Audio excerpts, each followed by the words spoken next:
بسم الله الرحمن الرحيم وإذا تتلى عليه آياتنا ولى مستكبرا كأن لم يسمعها كأن في أذنيه وقرا فبشره بعذاب أليم إن الذين آمنوا وعملوا الصالحات لهم جنات النعيم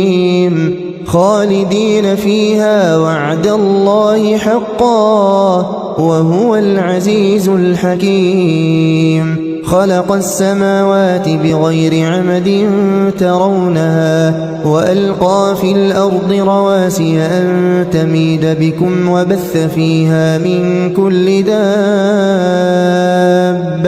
وأنزلنا من السماء